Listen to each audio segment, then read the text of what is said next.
A History of Rock Music in 500 Songs by Andrew Hickey. Episode 68, Yakety Yak by the Coasters. When we last left the Coasters, they'd just taken on 2 new singers, Cornell Gunter and Doug Jones, to replace Leon Hughes and Bobby Nunn. The classic lineup of the Coasters had finally fallen into place, but it had been a year since they had had a hit. For most of 1957, their writing and production team, Jerry Leiber and Mike Stoller, had been concentrating on more lucrative work, with Elvis Presley, among others. Leiber and Stoller had a rather unique setup, which very few other people in the business had at that point. They were independent writer-producers, an unusual state in itself in the 1950s, but they were effectively under contract to 2 different labels, whose markets and audiences didn't overlap very much. They were contracted to RCA to work with white pop stars. Not just Elvis, though he was obviously important to them, but people like Perry Como, who were very far from Leiber and Stoller's normal music. That contract with RCA produced a few hits outside Elvis, but didn't end up being comfortable for either party, and ended after a year or so. But it was still remarkable that they would be working as producers for a major label while remaining independent contractors. And at the same time, they were also attached to Atlantic, where they were recording almost exclusively with the black performers that they admired, such as Ruth Brown, Laverne Baker, and the Drifters. And it was, of course, also at Atlantic that they were working with the Coasters, who, unlike those other artists, were Leiber and Stoller's own personal project, and the one with whom they were most identified, and for whom they were about to write the group's biggest hit. The papers and the trash. Or you don't get no spending cash. If you don't scrub that kitchen floor, you ain't gonna rock and roll no more. Yakety yak. Don't talk fast. Just finish cleaning up your room. Let's see that dust fly with that broom. Get all that garbage outside. Or you don't go out Friday night. Yakety yak. For the most part, Leiber and Stoller had the classic songwriting split of 1 lyricist and 1 composer. Leiber had started out as a songwriter who couldn't play an instrument or write music. He'd just written lyrics down and remembered the tune in his head, while Stoller was already an accomplished and sophisticated jazz pianist by the time the 2 started collaborating. But they wrote together, and so occasionally one would contribute ideas to the other's sphere. Normally, we don't know exactly how much each contributed to the other's work, because they didn't go into that much detail about how they wrote songs. But in the case of Yakety Yak, we know exactly how the song was written. Everyone who has had a certain amount of success in the music business tends to have a store of anecdotes that they pull out in every interview, and one of Leiber and Stoller's was how they wrote Yakety Yak. According to the anecdote, they were in Leiber's house in a writing session, and Stoller started playing a piano rhythm, with the idea that it might be suitable for the Coasters, while Leiber was in the kitchen. Leiber heard him playing and called out the first line, "Take out the papers and the trash," and Stoller immediately replied, "Or you don't get no spending cash." They traded off lines and had the song written in about 10 minutes. Yakety Yak featured a new style for the Coasters records, where their earlier singles had usually alternated between a single lead vocalist, usually Carl Gardner, on the verses, and the group taking the chorus, with occasional solo lines by other members. Here, the lead vocal was taken in unison by the 2 longest-serving members of the group, Gardner and Billy Guy, with Cornell Gunter harmonizing with them. Leiber and Stoller, in their autobiography, actually call it a duet between Gardner and Guy, but I'm pretty sure I hear 3 voices on the verses, not 2, although Gardner's voice is the most prominent. Then, at the end of each verse, there's the chorus line, where the group sing Yakety Yak, and then Dub Jones takes the single line, "Don't talk back."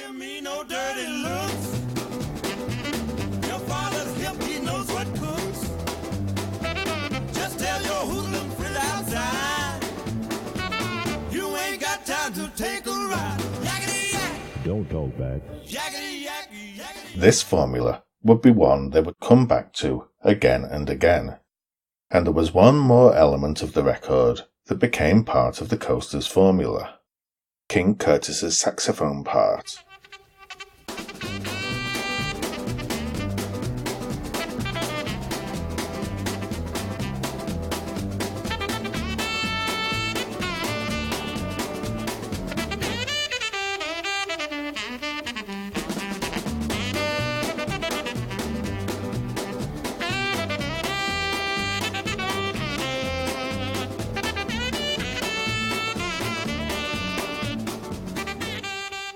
While Yakety Yak seems in retrospect to be an obvious hit record, it didn't seem so at the time, at least to Jerry Leiber. Mike Stoller was convinced from the start that it would be a massive success, and wanted to put another Leiber and Stoller song on the B-side, so they'd be able to get royalties for both sides when the record became as big as he knew it would. Leiber, though, thought they needed a proven song for the B-side.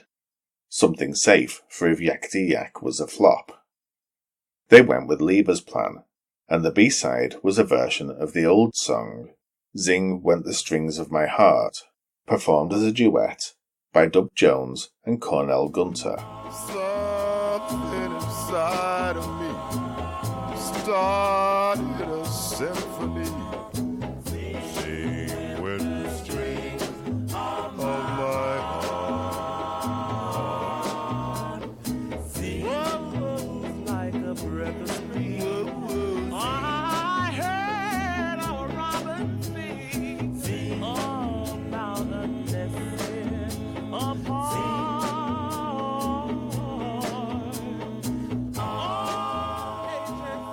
Leiber shouldn't have worried.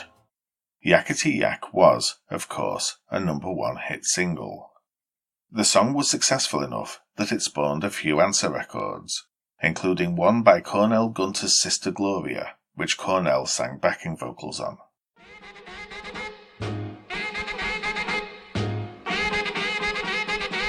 Just get yourself up out that bed. Wash your face and comb your hair. Stop that acting like you sing. Your mother hit you, classy street. Move on out. Mom, don't shout. Just stop that sticking out your leg. Get them pants up off your head. Get your pencil fucking rude. So you can make your greatest move. Move on out. With the new lineup of the group in place, they quickly settled into a hit-making machine. Everyone had a role to play. Leiber and Stoller would write the songs and take them into the studio. Stoller would write the parts for the musicians and play the piano, while Leiber supervised in the control room. Cornell Gunter would work out the group's vocal arrangements. Dub Jones would always take his bass solo lines, and either Carl Gardner or Billy Guy would take the lead vocal. But when they did, they'd be copying, as exactly as they could, a performance they'd been shown by Leiber. From the very start of Leiber and Stoller's career, Leiber had always directed the lead vocalist and told them how to sing his lines. You may remember from the episode on Hound Dog, one of the very first songs they wrote, that Big Mama Thornton was annoyed at him for telling her how to sing the song. When Leiber and Stoller produced an artist, whether it was Elvis or Ruth Brown or the Coasters or whoever, they would get them to follow Leiber's phrasing as closely as possible. And this brings me to a thing that we need to deal with when talking about the Coasters, and that is the criticism that is often levelled against their records, that they perpetuate racist stereotypes. Johnny Otis, in particular, would make this criticism of the group's records, and it's one that must be taken seriously. Though, of course, Otis had personal issues with Leiber and Stoller, resulting from the credits on Hound Dog. But other people, such as Charlie Gillett, have also raised it. It's also a charge that, genuinely, I am not in any position to come to a firm conclusion on. I'm a white man, and so my instincts as to what is and isn't racist are likely to be extremely flawed. What I'd say is this. The Coasters' performances, and especially Dub Jones's vocal parts, are very clearly rooted in particular traditions of African American comedy, and the way that that form of comedy plays with black culture and reappropriates stereotypes of black people. If black people were performing just like this, songs just like this, that they had written themselves, there would be no question. It wouldn't be racist. Equally, if white people were performing these songs, using the same arrangements, in the same voices, it would undoubtedly be racist. It would be an Amos and Andy style audio blackface performance, and an absolute travesty. The problem comes with the fact that the Coasters were black people, but they were performing songs written for them by two white people, Jerry Leiber and Mike Stoller, and that Leiber and Stoller were directing how they should perform those songs. To continue the Amos and Andy analogy, is this like when Amos and Andy transferred from the radio to the TV, and the characters were played by black actors imitating the voices of the white comedians who had created the characters? I can't answer that. Nor can I say if it makes a difference that Leiber and Stoller were Jewish, and so were only on the borders of whiteness themselves at the time, or that they were deeply involved in black culture themselves.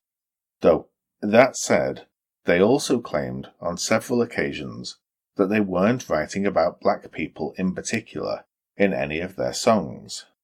Leiber said of Riot in Cell Block No. 9, it was inspired by the Gangbusters radio drama. Those voices just happened to be black, but they could have been white actors on radio saying, "Pass the dynamite because the fuse is lit." The warden said, come out with your hands up in the air. If you don't stop this riot, you all gonna get the chair. Scarface Jones said it's too late to quit. Pass the dynamite, cause the fuse is lit.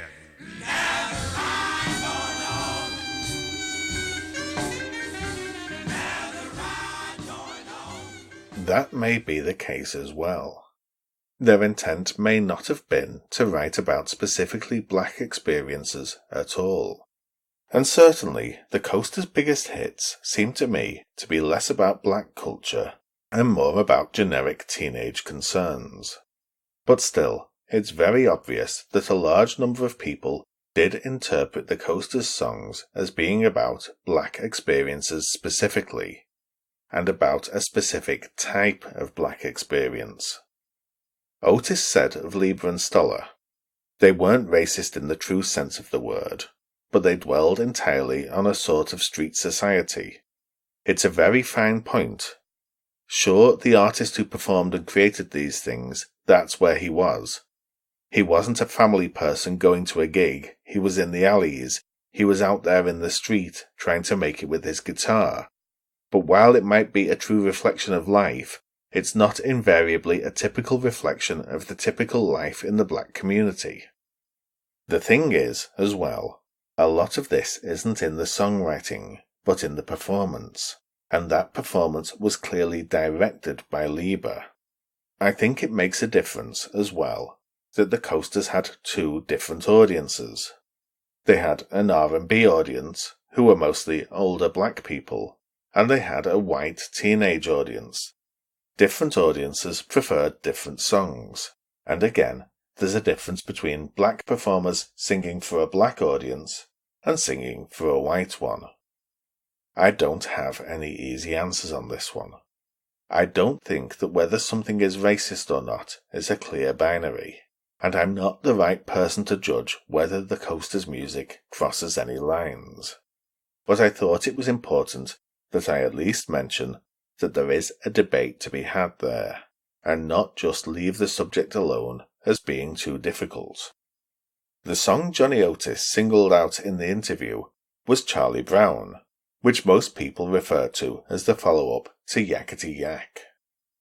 In fact, after Yakety Yak came a blues song called The Shadow Knows, based on the radio mystery series that starred Orson Welles. While Leiber and Stoller often talked about the inspiration that radio plays gave them for their songs for the group, that didn't translate to chart success. Several online discographies even fail to mention the existence of The Shadow Knows. It's a more adult record than Yakety Yak, and seems to have been completely ignored by the coaster's white teenage audience. And in Leiber and Stoller's autobiography, they skip over it completely, and talk about Charlie Brown as being immediately after Yakety Yak. Charlie Brown took significantly longer to come up with than the 10 minutes that Yakety Yak had taken. While Stoller came up with some appropriate music almost straight away, it took Leiber weeks of agonizing before he hit on the title Charlie Brown, and came up with the basic idea for the lyric, which, again, Stoller helped with.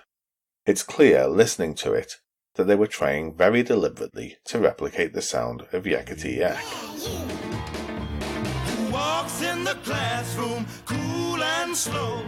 Who calls the English teacher daddy-o? Charlie Brown, Charlie Brown, he's a clown. That Charlie Brown, he's gonna get caught. Just you wait and see. Why is everybody always picking on me?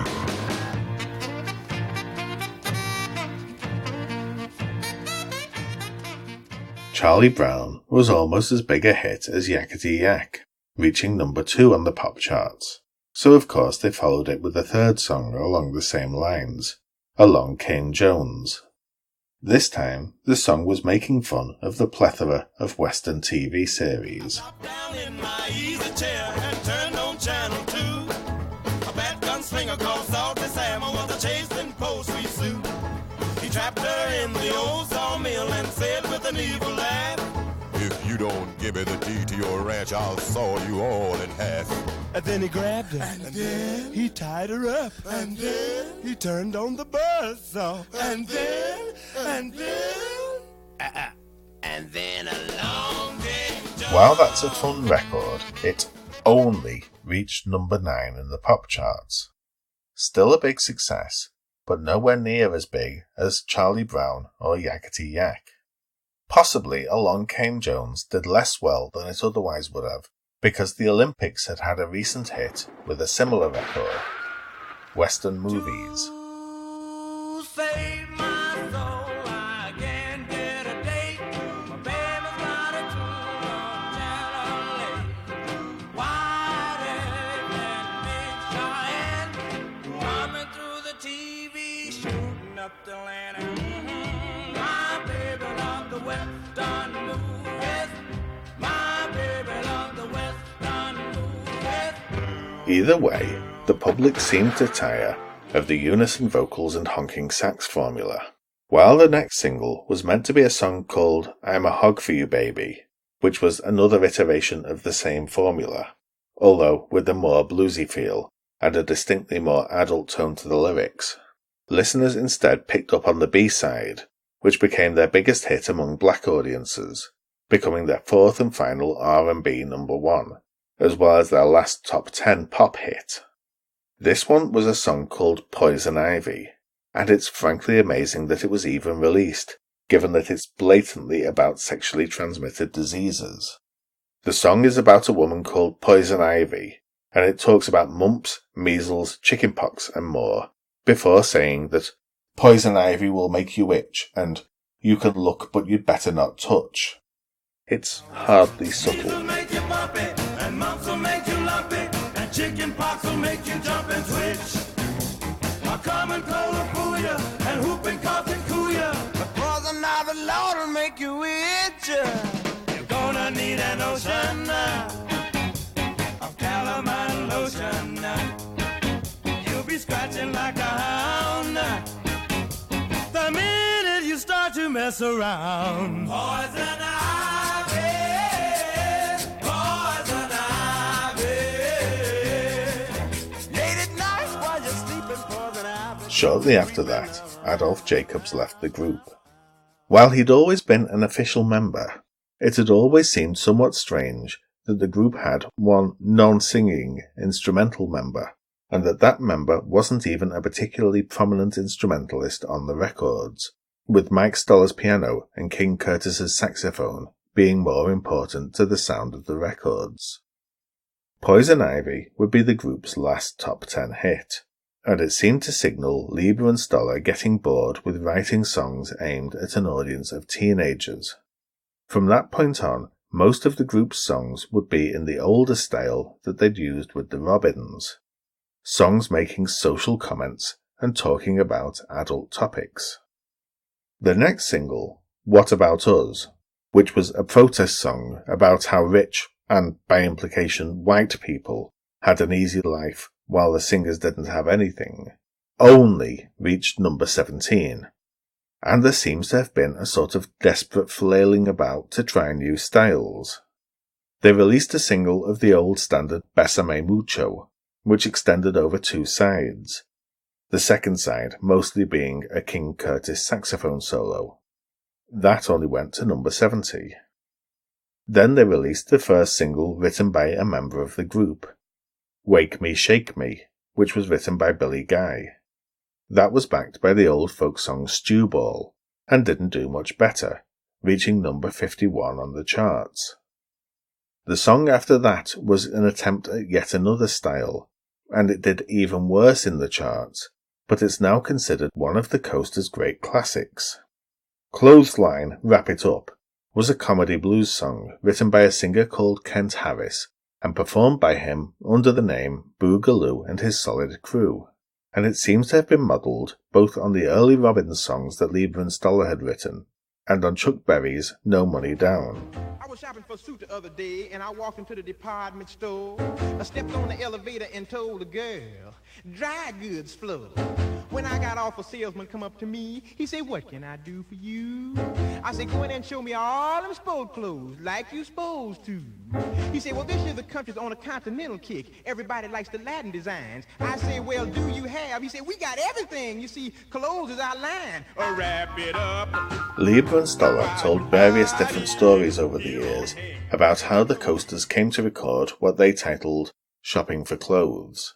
But the story they seem to have settled on was that Billy Guy vaguely remembered hearing the original record and knew about half the lyrics, and they'd reconstructed the song from what he remembered. They'd been unable to find out who had written it, so had just credited it to Elmo Glick, a pseudonym they sometimes used.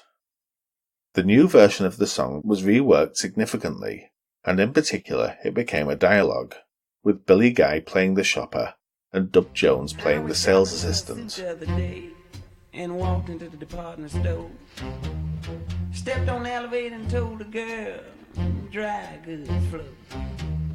When I got off, a salesman come up to me. He said, now what can I do for you? I said, well, go in there and show me all them sport clothes like you supposed to. He said, well, sure, come on in, buddy, dig these fabrics we got laid out on the shelf. He said, pick yourself out one. The record only reached number 83 on the charts. And of course, Kent Harris sued and was awarded joint writing credit with Leiber and Stoller. While it didn't chart, it is usually regarded as one of the Coasters' very best records. It's also notable for being the first Coasters record to feature a young musician that Leiber and Stoller were mentoring at the time. Lester Sill, who had been Leiber and Stoller's mentor in their early years, had partnered with them in several business ventures, and was currently the Coasters manager, phoned them up out of the blue one day and told them about a kid he knew who'd had a big hit with a song called To Know Him Is to Love Him, which he'd written for his group, the Teddy Bears.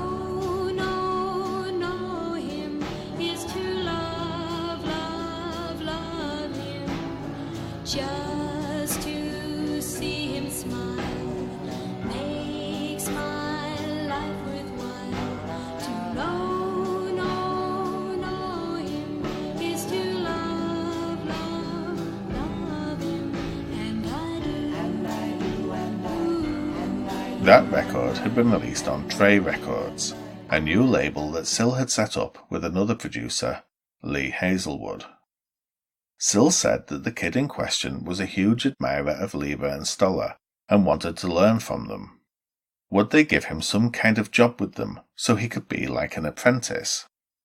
So, as a favour to Sil, and even though they found they disliked the kid once he got to New York, they signed him to a publishing contract, gave him jobs as a session guitarist, and even let him sleep in their office or in Leiber's spare room for a while. We'll be hearing more about how their collaboration with Phil Spector worked out in future episodes.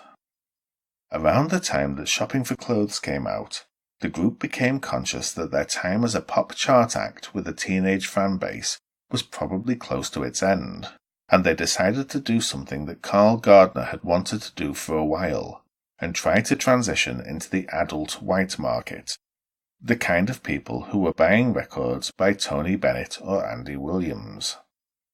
Gardner had wanted, from the start, to be a big band singer, and his friend Johnny Otis had always encouraged him to try to sing the material he really loved, rather than the stuff he was doing with the Coasters. So eventually it was agreed that the group would do their first proper album, something recorded with the intention of being an LP, rather than a collection of singles shoved together.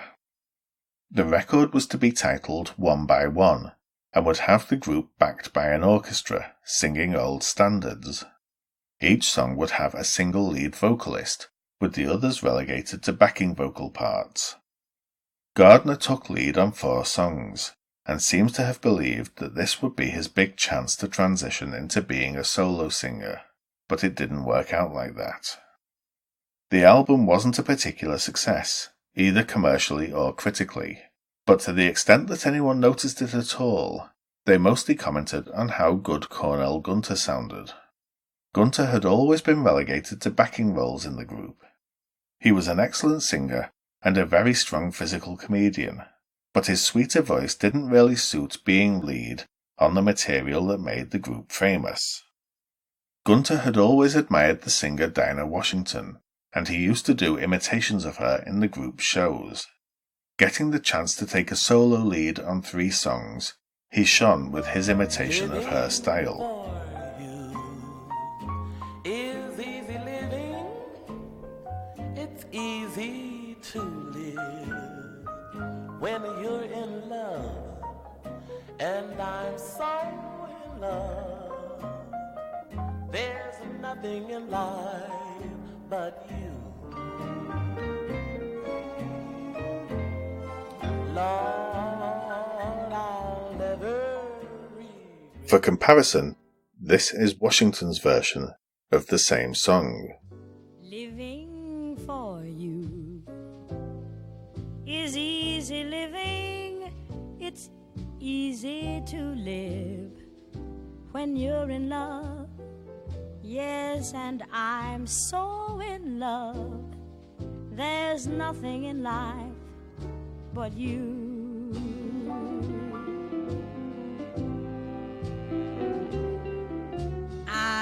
Despite the record showing what strong vocalists the group were, it did nothing, and by this time the group's commercial fortunes seemed to be in terminal decline. Looking at their releases around this period, it's noticeable as well that the Coasters stopped being produced exclusively by Leiber and Stoller. Several of their recordings are credited instead to Sil and Hazelwood as producers. There could be several explanations for this.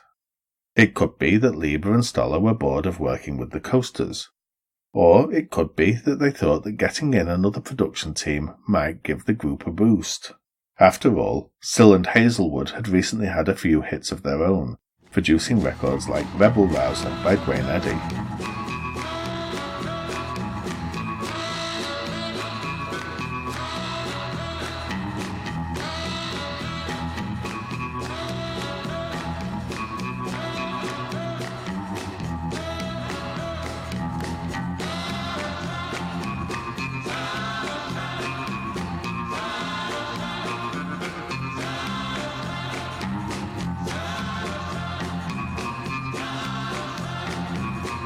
but nothing they produced for the group had any great commercial success either.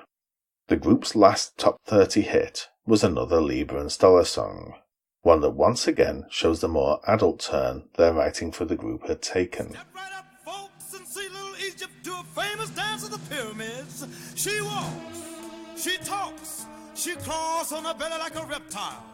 Just one thin dime, 1/10 of a dollar. Step right up, folks. I went and bought myself a ticket and I sat down in the very first row.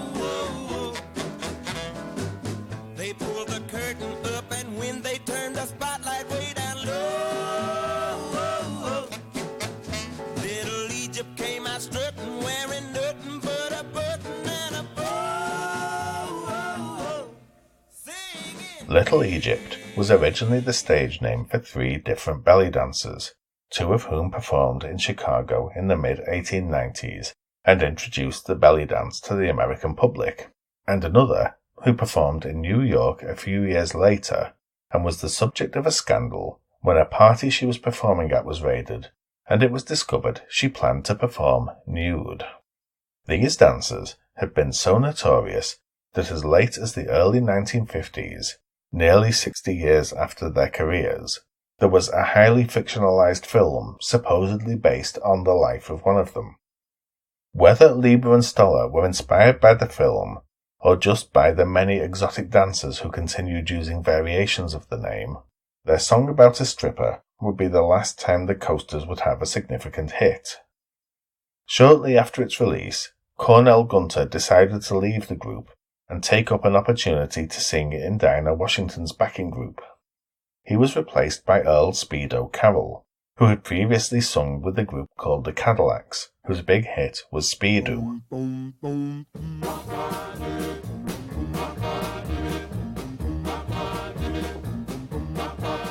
Now they often call me Speedo, but my real name is Mister. Now they often call me Speedo, but my real name is Mister.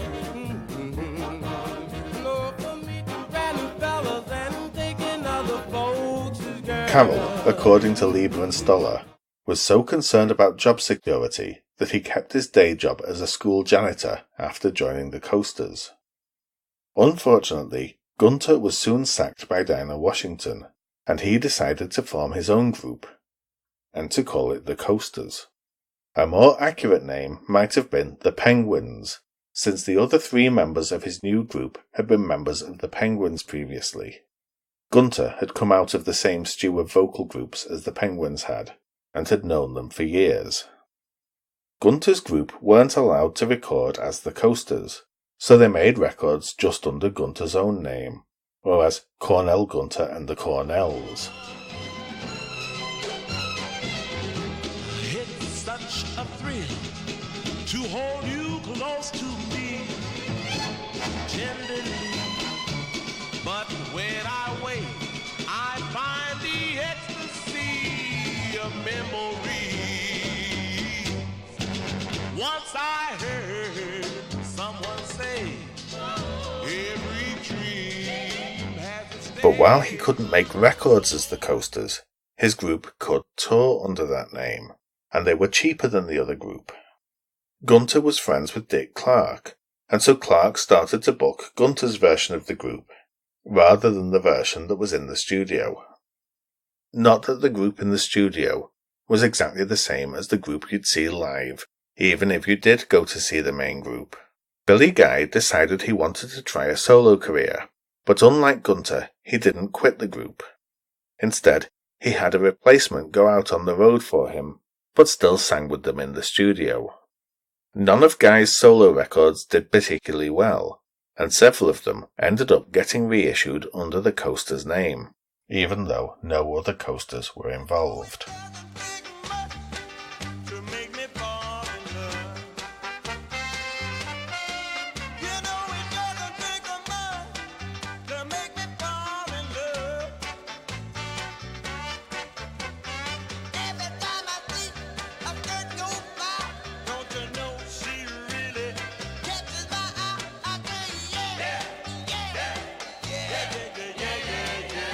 The band membership kept changing, and the hits stopped altogether. Over the next few decades, pretty much everyone who'd been involved with the Coasters started up their own rival version of the group. Carl Gardner apparently retained the legal rights to the name The Coasters, and would sue people using it without his permission, but that didn't stop other members performing under names like Cornell Gunter's Coasters, which isn't precisely the same. Sadly, several people associated with the Coasters ended up dying violently. King Curtis was stabbed to death in the street in 1971, outside his apartment building. 2 people were making a drug deal outside his door, and he asked them to move on, as he was trying to carry a heavy air conditioning unit in. They refused, a fight broke out, and he ended up dead, aged only 37. One of Cornell Gunter's Coasters was murdered by Gunter's manager in 1980, after threatening to expose some of the manager's criminal activities. And finally, Gunter himself was shot dead in 1990, and his killer has never been found. These days, there are 3 separate Coasters groups touring. Cornell Gunter's Coasters is a continuation of the group that Gunter led before his death. The Coasters is managed by Carl Gardner's widow, and Leon Hughes, who is the only surviving original member of the Coasters, but was gone by the time of Yakety Yak, tours as Leon Hughes and his Coasters.